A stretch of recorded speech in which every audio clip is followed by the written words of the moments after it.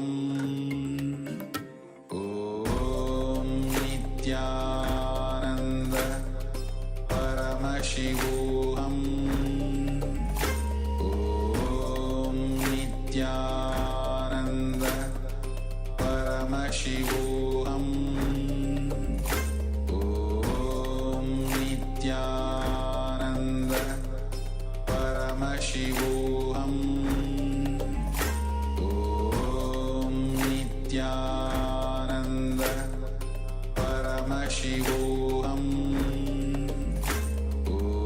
Om Nityananda Paramashivoham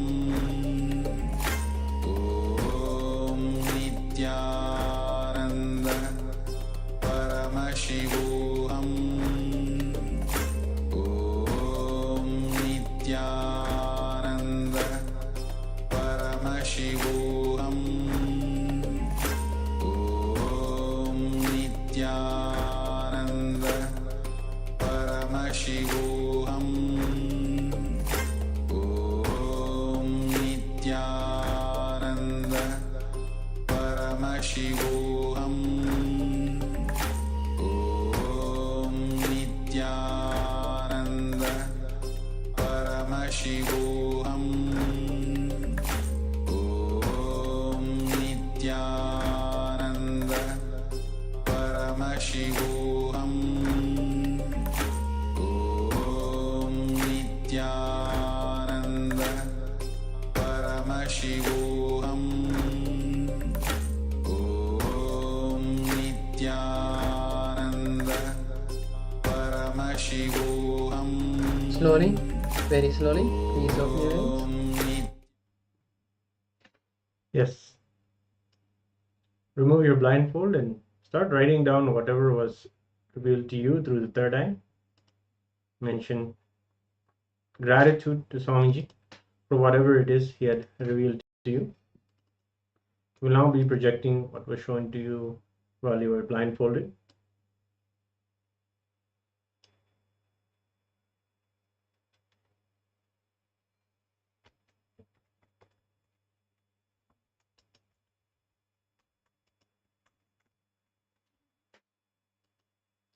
Just a few moments, we'll be showing you what was being projected. I request all the participants to share what you were able to see during this round of the manifestation.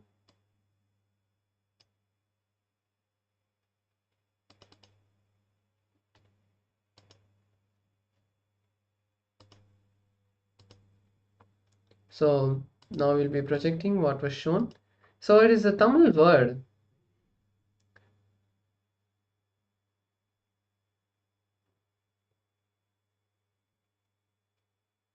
It's the Tamil words Daiva Seid, which is please in Tamil. So if you are able to see this, that is beautiful. You have started manifesting the power of third eye reading, and that is a beautiful manifestation you are experiencing Paramashiva. You can also share if you are able to feel the experience of the thoughtlessness or what other experiences you had. Now with this, we come to the end of this round of the power manifestation, and now we'll be moving into the first session. So today we are going to be learning about fear. Fear is something that affects all of us in our life. There is nobody who can say that they are fearless, because deep down they are fear they have the fear of death. Those who are courageous, as Swamiji says, are those who can go beyond the fear and understand that fear is also a part of life and it is an emotion that is under them. That is fearlessness and courage. So the fear starts from death because death is unknown. The fear of unknown is what creates the fear of everything, because whether it's the fear of darkness or the fear of being in a room, as the modern psychiatry calls it claustrophobia, all of these phobias, all of these fears that we experience in our daily life is nothing but the feeling that we don't know what is going to happen, and that pattern becomes so strong in us that it even becomes a mental disorder. So completing with all of those are very important for us to experience the oneness with Paramashiva. So now, in a beautiful satsang, Swamiji is going to be teaching us about the science of how to overcome fear. Let's now be in the space of listening and enjoy this beautiful satsang.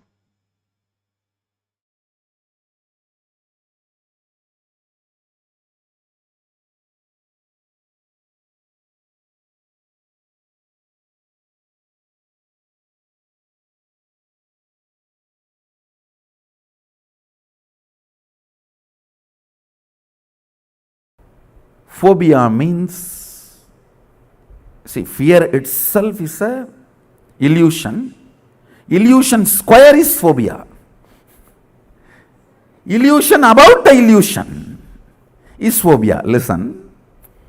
For example, if you are seeing a snake and shaken, become powerless, it's a fear of snake. And you imagine there is going to be a snake and get into the same mood of powerlessness and frightened, then it is phobia. Means square of the fear is phobia. All phobia is compulsive attitudes, compulsive mental thought currents, compulsive mental attitudes.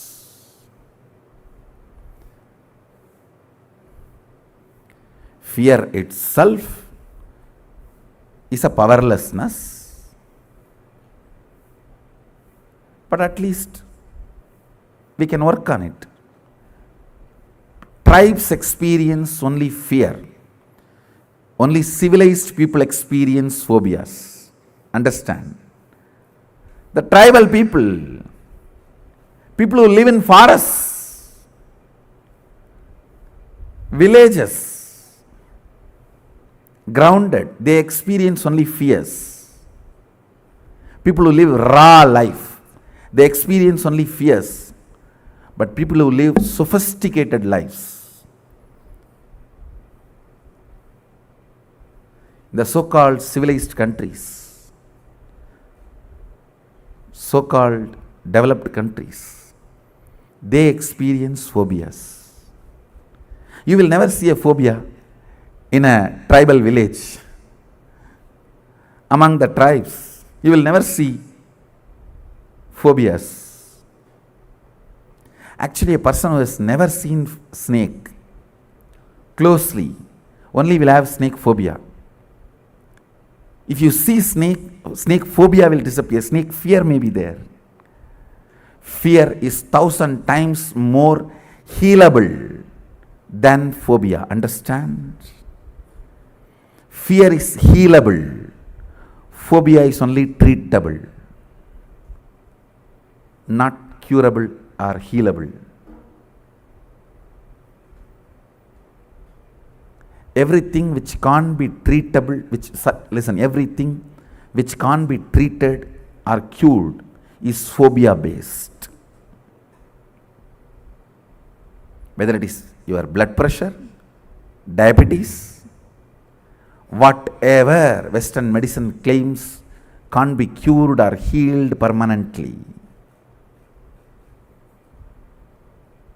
is phobia pattern based. Listen carefully. I am connecting whatever statements I uttered together. Fear breaks your integrity. Phobias break your completion. Listen carefully.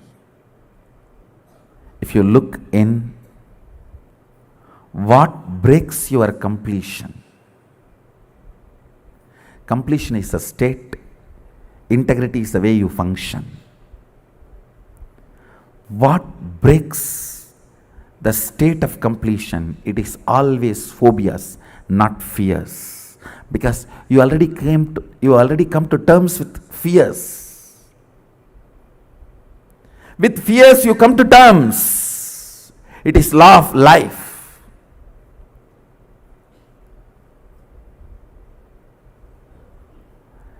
Anything which agitates you, disturbs your completion, unclutched space or the Sadashivatva or inner peace, your inner silence, anything which disturbs is phobia. Look in. It is not fear.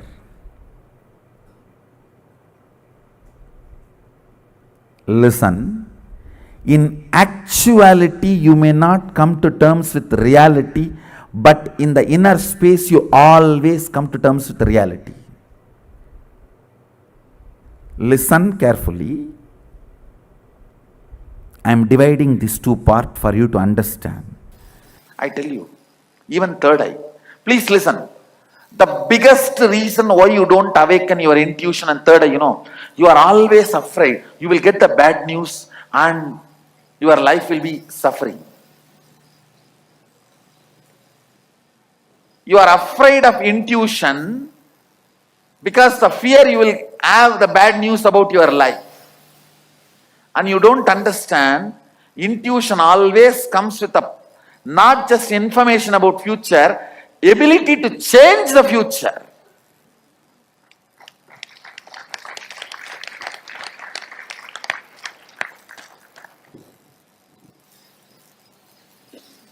It is your own pains and hurting. The self-hurting need to be stopped. You don't need any enemy from outside. No, really I am telling you. You don't need any enemy from outside. You have so much of hurting patterns. Even if everything is going well, you cannot enjoy. Who knows tomorrow what will happen? Usually, whenever everything goes well today, next day I know what happens to me. Strong belief.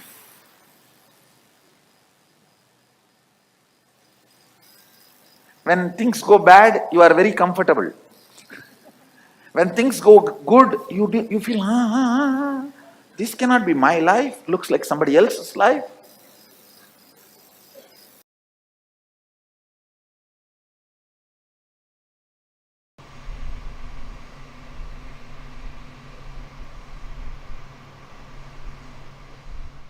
மன்னுவதெல்லாம் சேர்ந்தது மனம், அகத்துள் இருப்பது அகம், உள்ளுவது உளம். The information comes to you and what you grasp is mind. What you believe as you is inner space. What you feel is going to be you. Your reality is Ulam. If you know your purpose is Sadashiva, no Maya matrix can touch you. Arasalvaranai namade.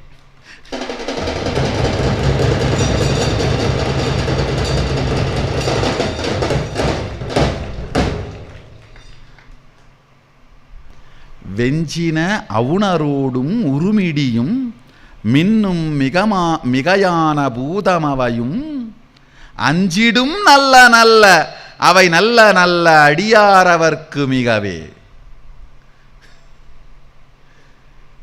a vivid description of all the possible problems without even having one iota of the fear. That is what is actually the definition of courage is. Not absence of fear, powerfulness where fear cannot make you powerless is courage. Absence of fear can be sometimes absence of information, ignorance. No. Courage means not absence of information, inability of the informations to make you powerless is courage. Listen to this word. Marana smarana.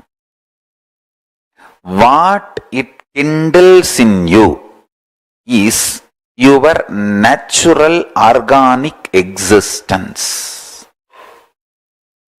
Listen.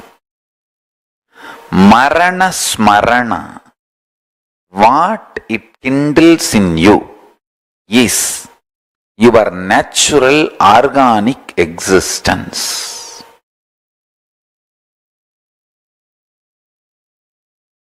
If you complete with the Marana Smarana's powerlessness, you will feel so much of powerfulness about your past.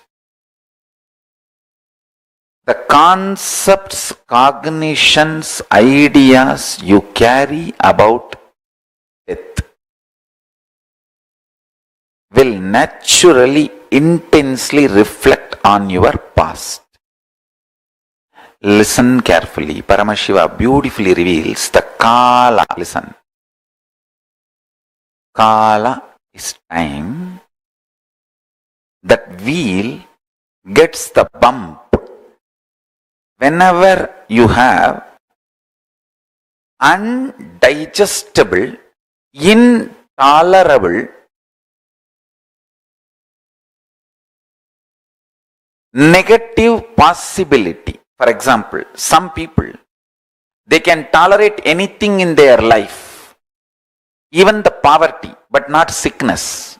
Some people, they can tolerate anything in their life, even sickness, anything, but not poverty. Some people, they will tolerate anything, but they don't want to lose their husband or wife.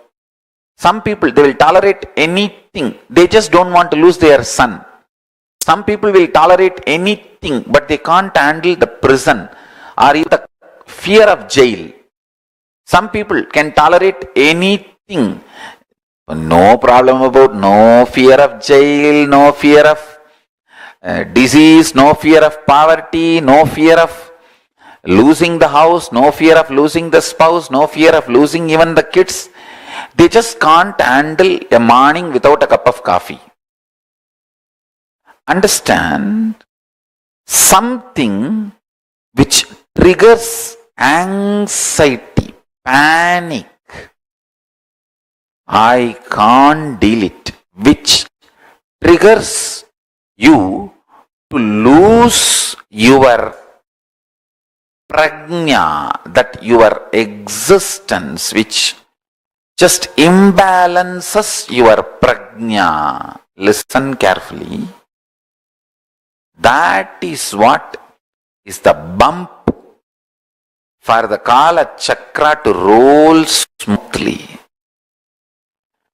Marana Smarana will point out what is it that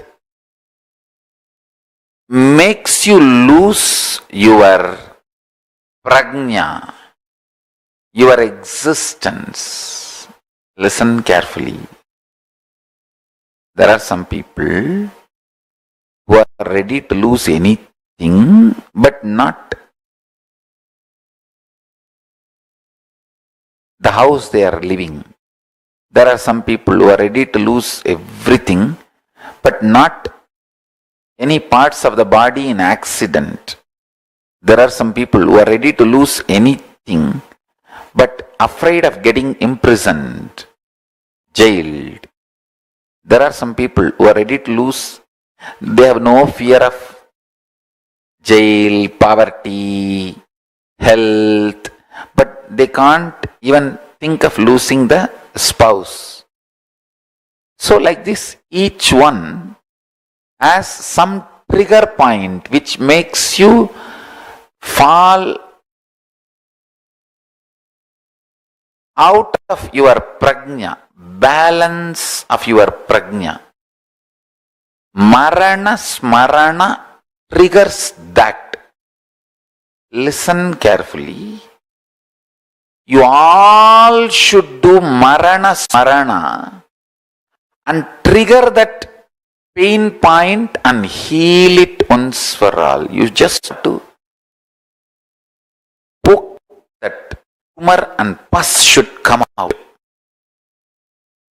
What can be done? Nothing can be done. If the pus is taken out, even if you are collapsed, even if you collapse for 2-3 days, nothing wrong. But don't go for any other alternative, diverting, addictive methods. Face the marana smarana with boldness and courage. So, when you do the marana smarana,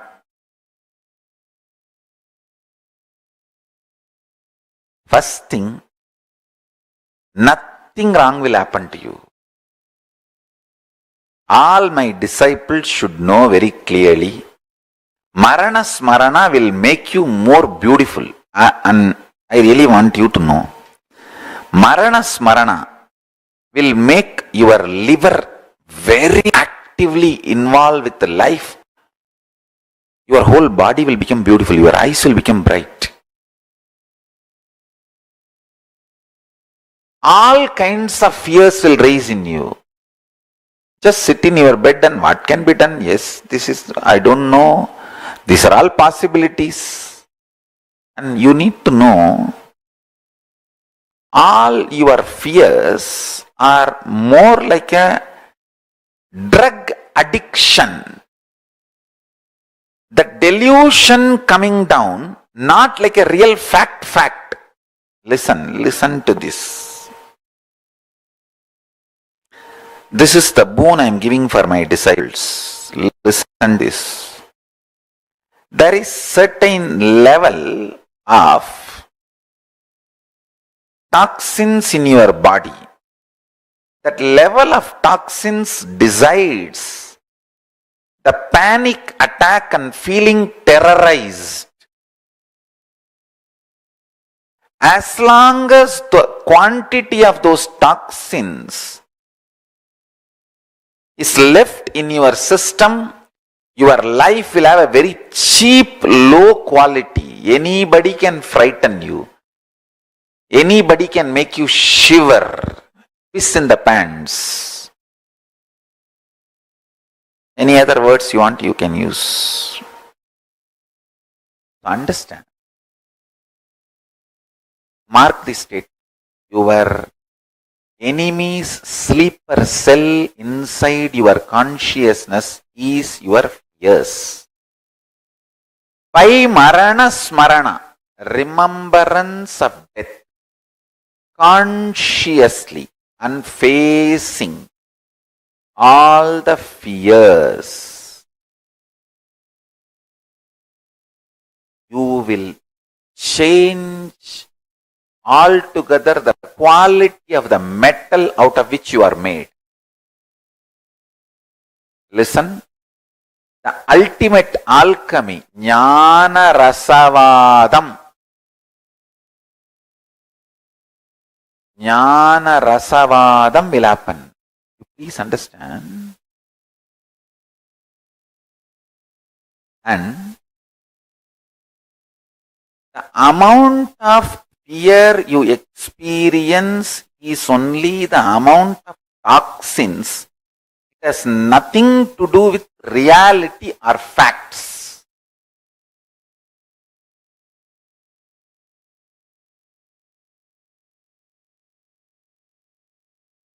How much of possibility is there snake biting you? Almost 0.000000000%. But how many people see snake in dream, waking state, all the kind of states? Even when they are scrolling the Facebook, if there is a snake photo on the Facebook, people will not touch that. They will scroll in the side. They will not touch that photo of snake in the Facebook screen, in touch screen also. They will not touch the photo of the Facebook. Photo of the snake in the touch screen. How many of you are like that? Even if it is a snake's photo in the touch screen, you will not touch that photo in the touch screen. What is fear? Emotional shit. What is fear? Emotional shit. So, I tell you, reduce the fear to physical component. Don't give the fear the psychological power. Then you can never break fear. Fear is nothing but toxic shit sitting in your lower intestine. Understand? Listen to the lower intestine. Fear is nothing but the toxic shit sitting in your lower intestine. All you need is just marana smarana and detoxification. That's it. I'm going around the hill alone, a small boy, reading. Still I remember the Arunagiri Andadi, the 100 songs on Arunachala, written by Govinamachivayar, a great saint. Still I can repeat the whole 100 verse by heart. With that book I am walking. In the night I am supposed to go around, because in the daytime no time. I'll be sometime going to school or sitting with her and studying the Vedas, Upanishads. And usually in the daytime it will be hot sun. So after the sunset, she will tell, now lessons are over. Please go around the hill and come back and sleep. As if it is the next door. You go and come back and sleep. If I go around the hill, when will I sleep? Because by the time I come back, I have to take bath in the tank and go to the temple for Suprabhadam. Shiva's Lord is waking up. Arunachala Shiva is waking up. You should go and see him early morning when he wakes up. So I let run. Anyhow, I went round every day. Some 10 hyenas. Hyena is a animal. Will be very shy as alone, but will attack and kill any human being if they are group. Children means simply they will kill. Simply they will kill. Children are the best dinner for them. They will kill. I was walking alone. It was Amavasya, or just near Amavasya. No light, dark. In those days the path for going around Arunachala hill was very dark, a narrow road, not even a road, like a forest road. Some 10 hyenas are standing in front of me suddenly. In the midnight, I am all alone with just that one book of songs of Arunachala. From the lower abdomen, Swadhisthana, I gave the voice, Arunachala. I don't know whether the whole Arunachala hill vibrated with that. There appeared an old man with a stick, drove the hyenas away. They all ran away. Somehow I got saved. Otherwise, I would not be here. I will not be sitting here. I would have been sitting in their stomach within next few hours. And anyhow, I came back and I narrated the whole story to my Guru Vibudananda Puri. with the deep feeling, from tomorrow I don't need to go to the hill rounding, walking around the hill, and after describing with all the masala and the whole thing, she heard everything. Wow, Arunachala saved you. And I also, of course, Arunachala saved me, no doubt. Next day I expected, see, once Arunachala will come and save, but how can that be a routine? So, next day she said, come on, go for the hill rounding. I was shocked. I asked, what do you mean? Will everyday Arunachala come and save me? She just hit at me with one question. Will everyday Ainas will come and attack you? Listen.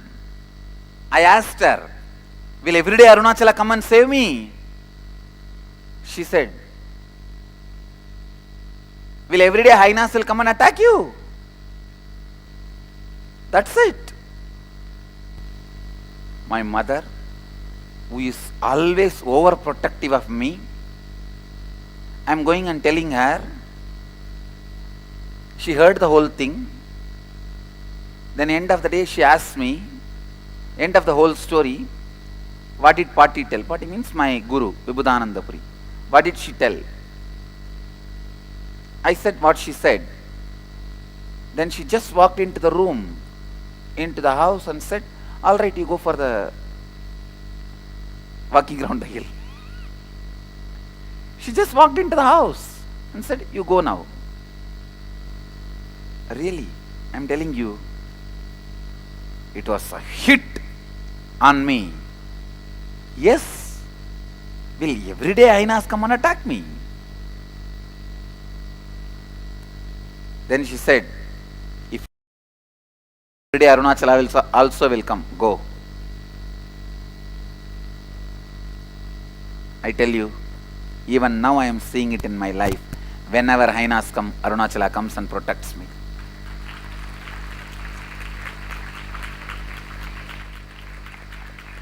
It may be 10 Ainas or 12 Ainas or 600 Ainas. Arunachala comes and protects. If you sit and consciously involve intensely in all your fears and the root cause of fears and insecurities, you will be completely free from all fears and the kind of the boldness, courage you will manifest. See, at one point you will reach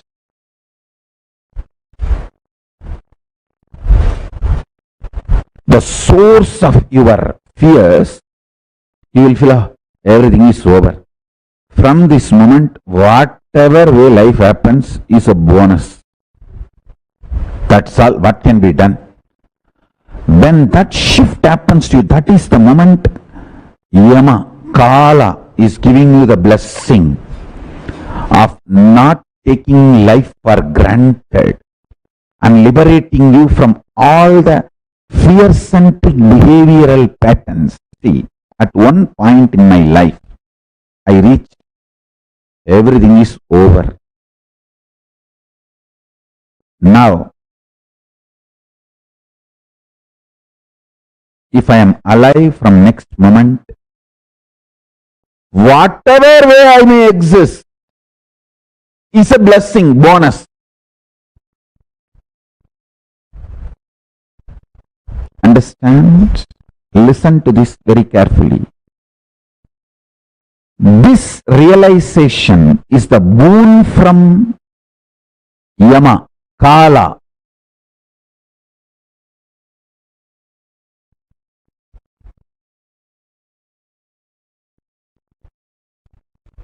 Decision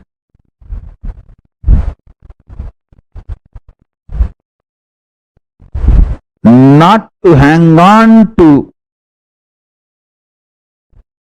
our fantasies about life and our fears about our fantasies. Understand? Whenever your mind involves, your fears become fantasies and fantasies becomes fears. These are the statements you need to meditate very deeply. When there is an obsessive compulsive behavior, your fantasies become fears and fears become fantasy. Romance become perversion, perversions become romance. War becomes love, love becomes war. Listen carefully.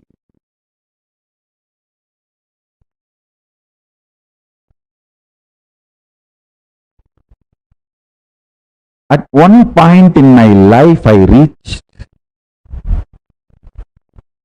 externally in the outer world, any situation, if I am going to be alive, remembering I exist, it's a blessing.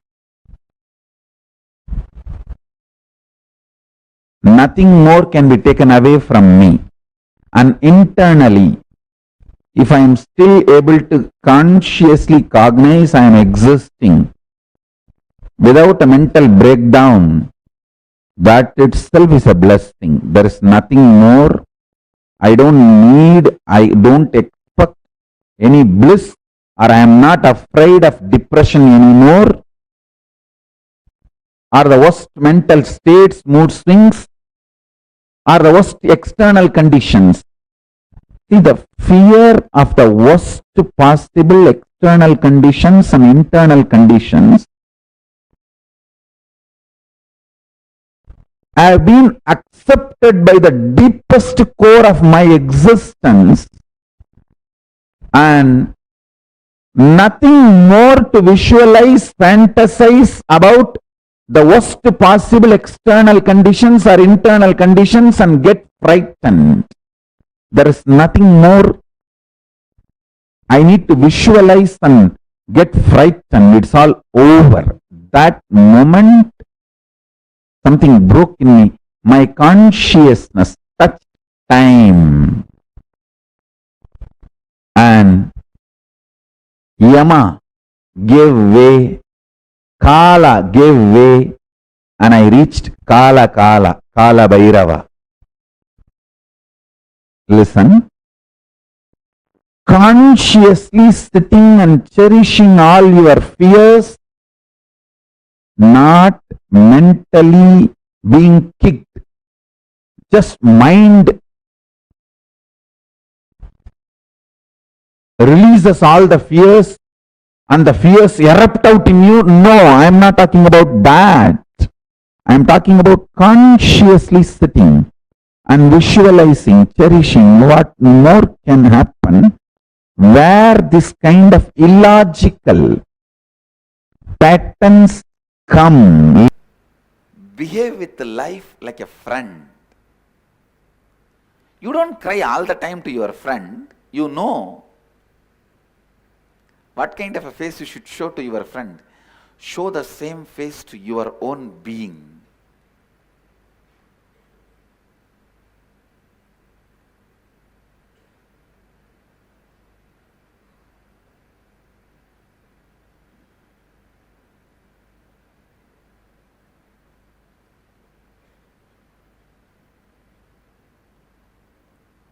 Even to yourself. Don't be a constant frightened child to yourself. Complete with it. Get rid of that identity. Build yourself authentically.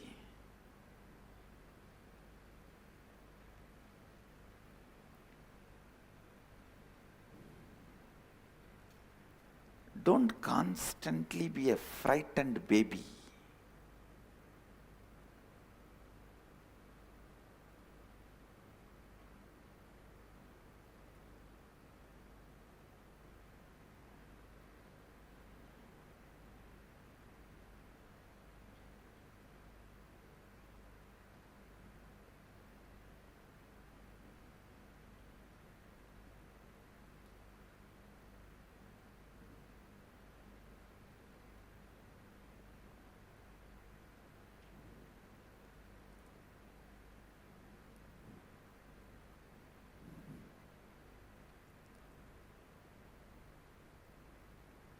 The first step in living Advaita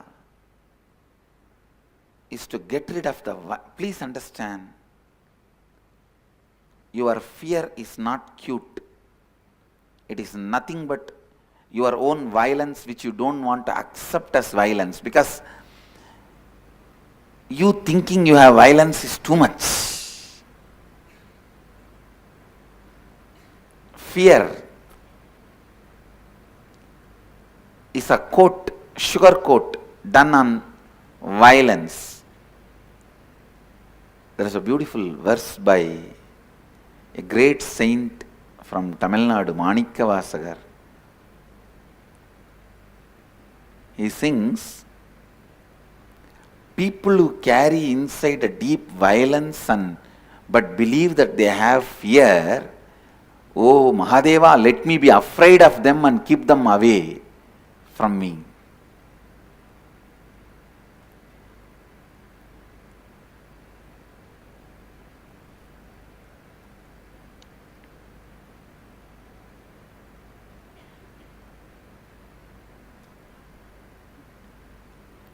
First, complete with that frightened child inside.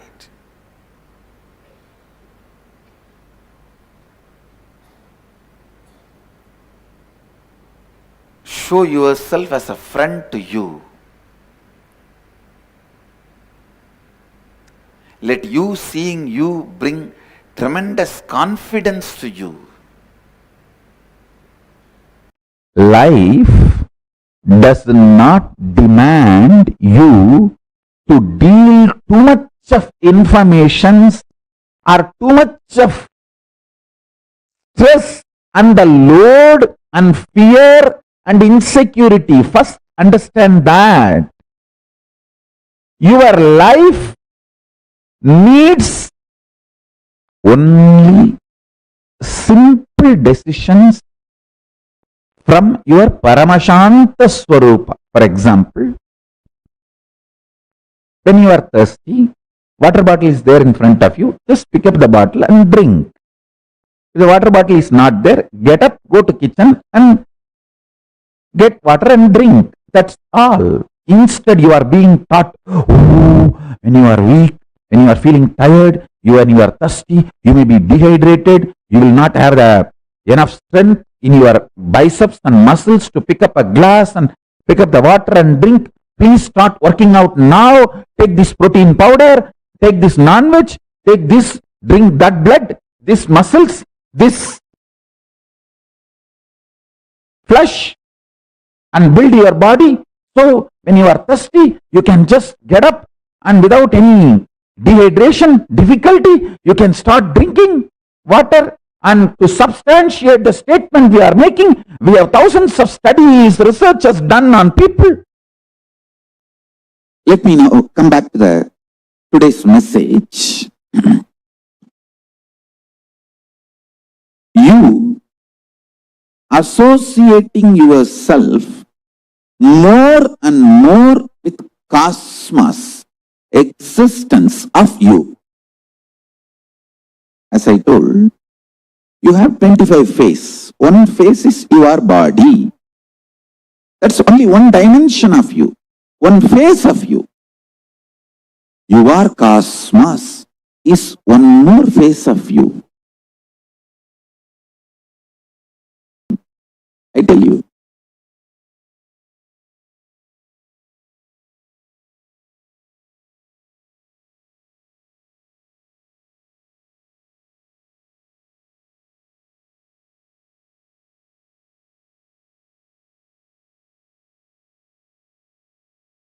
When a man feels insecure, his first reaction is sexual activity.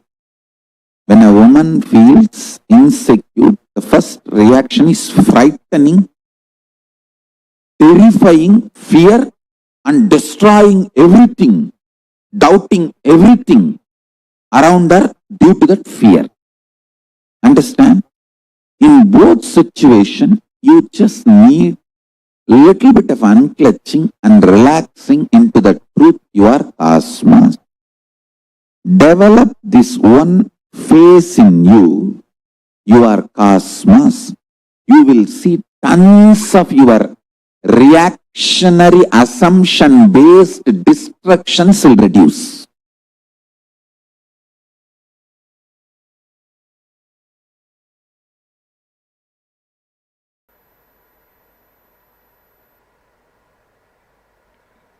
Love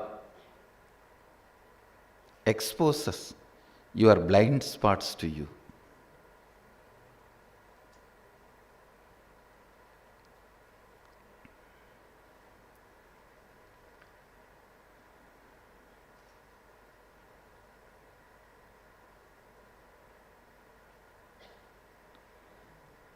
When the real tsunami of love happens in you, your whole gets integrated.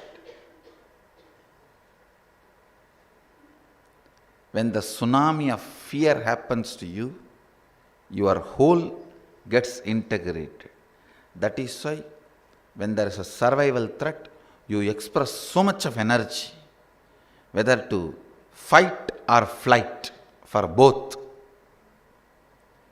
The speed with which you fight or the speed with which you run away, both will be extraordinary when there is a survival mode, because it integrates you completely.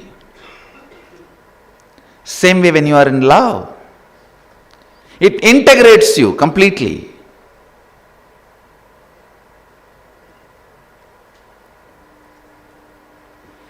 Both the emotions, fear and greed, integrates you. If you use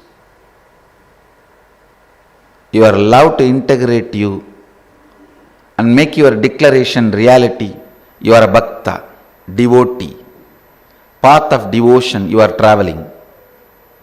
If you use your fear, integrate you, and make your declarations into reality, you are using the path of renunciation.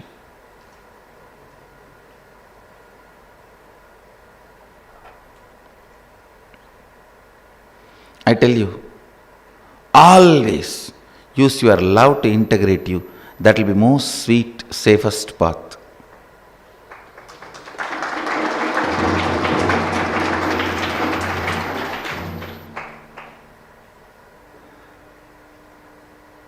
Declarations are sweet, declarations are tasty, declarations are powerful when love becomes base material. When the love is a lubricant, will is so powerful.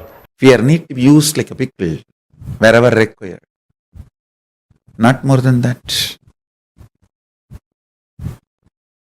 If you know how to use fear as pickle, you know the realistic threats and unrealistic lies. And the life can never cheat you, life will never cheat you. You will never be cheated.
5, 4, 3.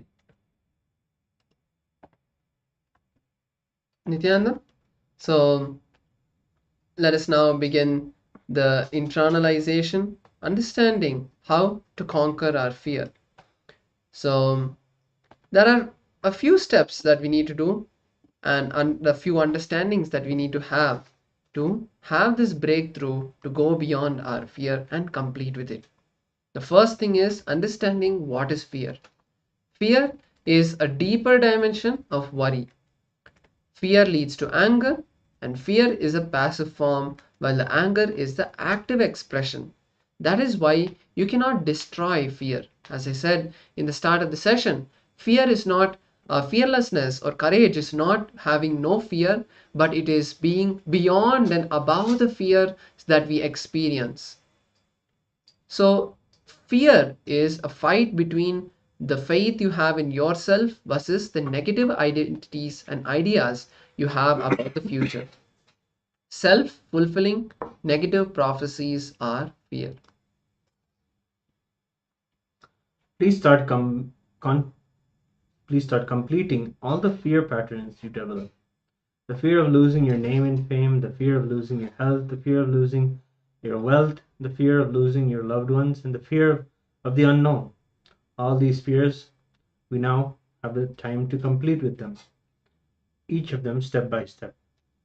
Relive and relive all of these incidents. So you should understand that this includes both your own direct experiences of those fears and your experiences, the incidents that you observed of other people experiencing the fear. Also note that write as if you're directly talking to Swamiji. Write in a way that you would choose to share it with Swamiji. If Swamiji sat in front of you today and asked you to explain and share that incident, it should be as detailed as possible. So you should be able to directly read it out of your book as if you wrote it down. So let's start with the first step of this exercise, where we recollect the earliest memories of our life and write down the incidents and conversations we had about fear of losing our name, fear of losing our identity.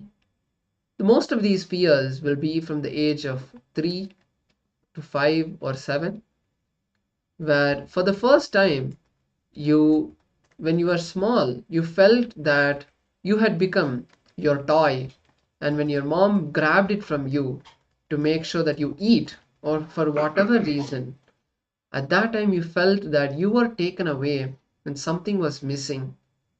Whether it's the fear of losing your identity, or it is where your mom scolded you or your dad scolded you saying bad boy, and you were like completely disturbed inside how someone could call you as bad and how your identity was being classified and judged by someone. Take a few minutes to go deep inside and write down. Let's take a few minutes now.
Now, let's move to the next step of the exercise, where we recollect the earliest memories and write down the incidents, conversations about and fears we had about losing our physical health, fear of losing the mental health, or fear of accidents.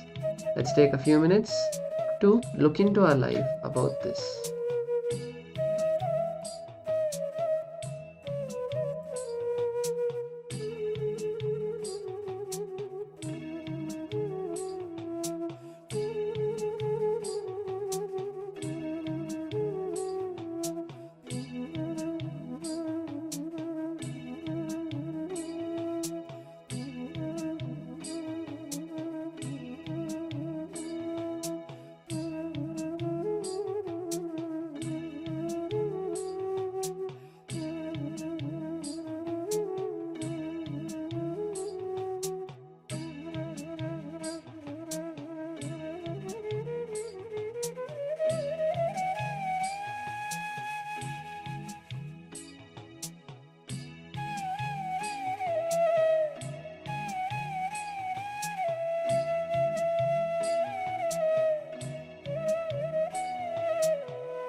Now, let us move to the next step of this process,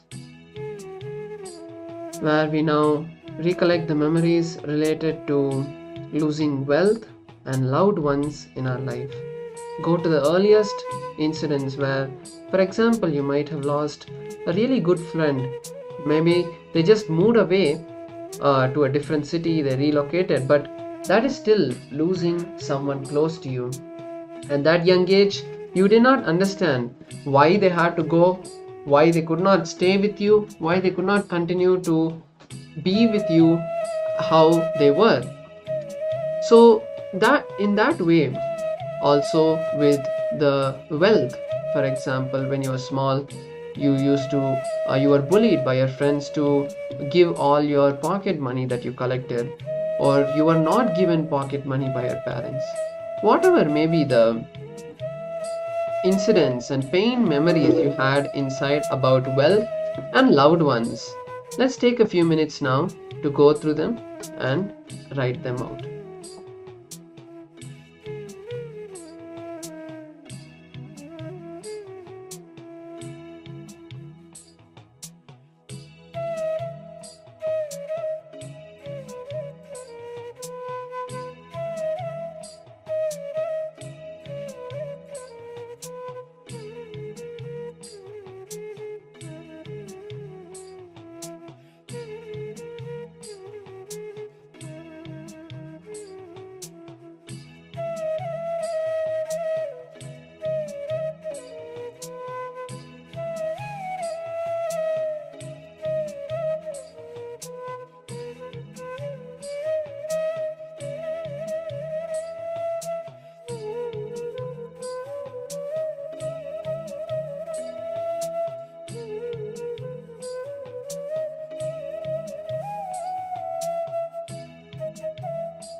Now, the final step of this process, where we write down the incidents and incompletions that we have about the fear of unknown. For example, God.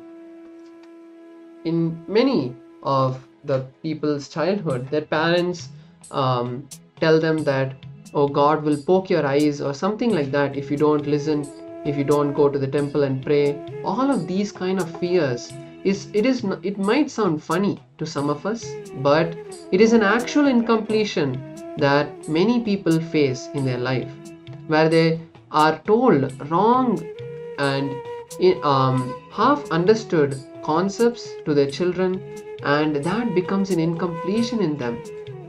Or about ghosts, about darkness. So take a few minutes now to go inside your life and dig out these kind of incomplete memories.